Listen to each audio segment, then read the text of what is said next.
In the middle of a routine hearing, Rand Paul dropped a number that froze the room.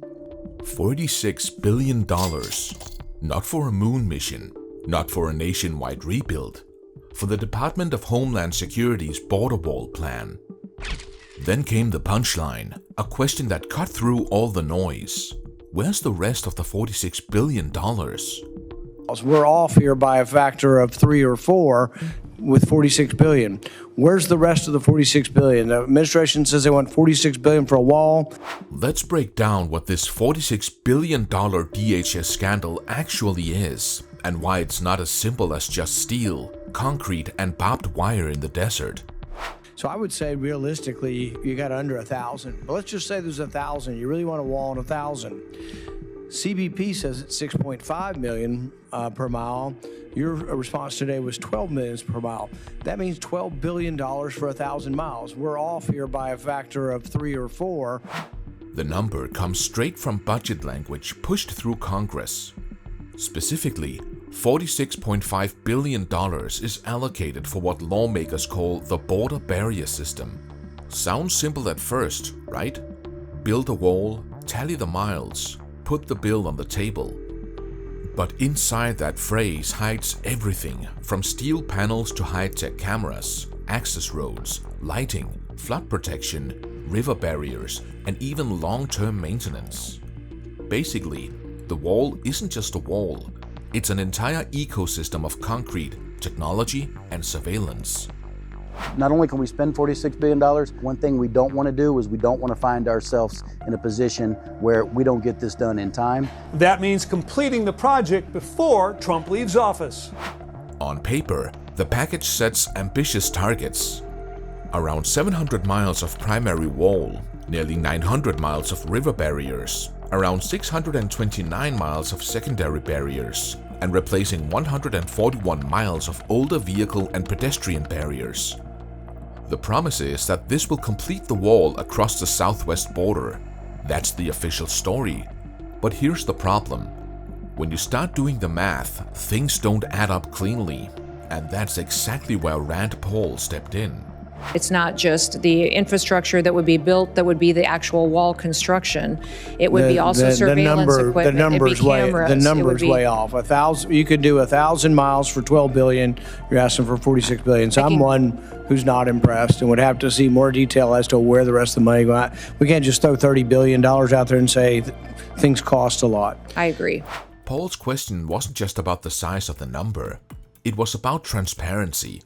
He wanted line item receipts, because if you compare this $46 billion with what contractors are actually charging per mile, the gap feels huge.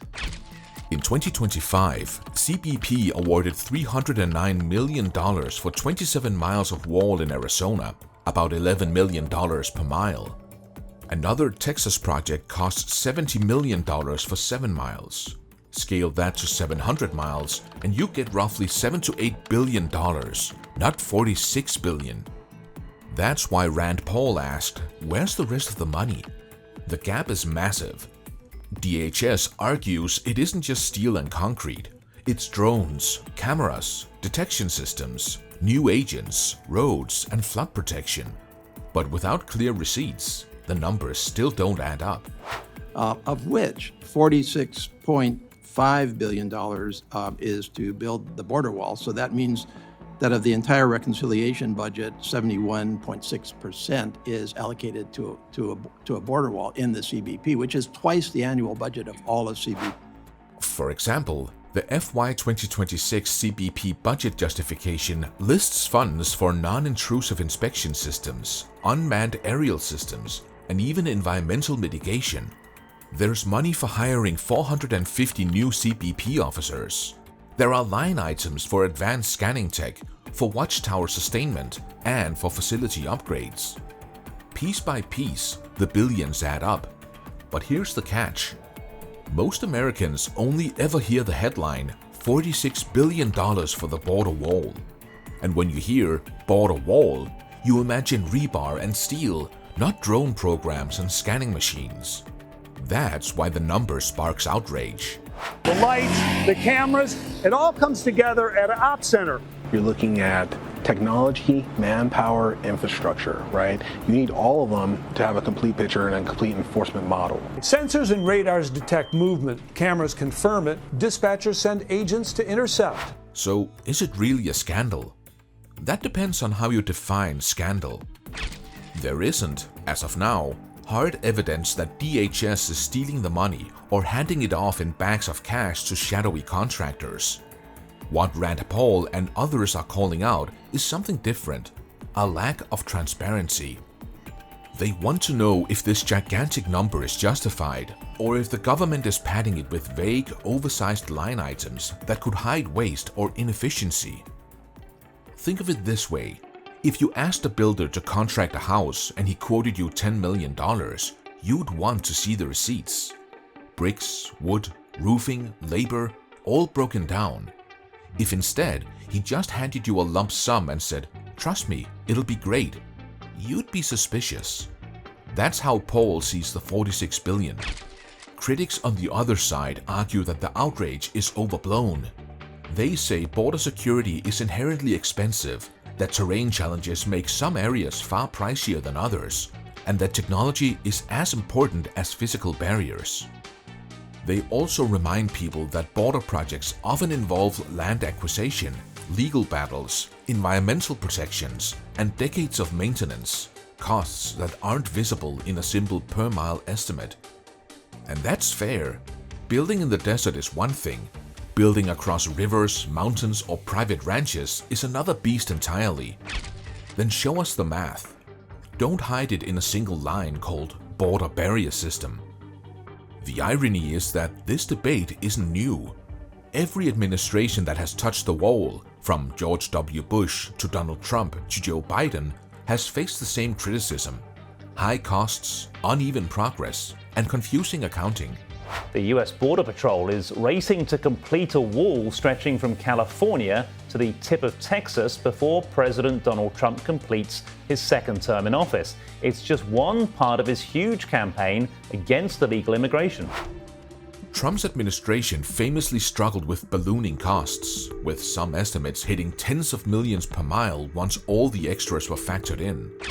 Biden, while initially pausing wall construction, eventually restarted some projects, citing safety and environmental concerns. And now, Congress is back to throwing tens of billions into the mix with even loftier targets. The cycle repeats. Big promises, big checks, and then senators like Rand Paul stepping up to ask where it all went. So why does this story matter beyond political theater? Because, at its core, it's about accountability. $46 billion isn't pocket change. It's money that could build schools, hospitals, or infrastructure elsewhere. If it's going to border security, the least the public deserves is clarity. How much for steel? How much for cameras? How much for hiring new agents? How much for roads? Without that transparency, the public is left to assume the worst, that billions are vanishing into bureaucracy and waste. And when that assumption grows, so does cynicism.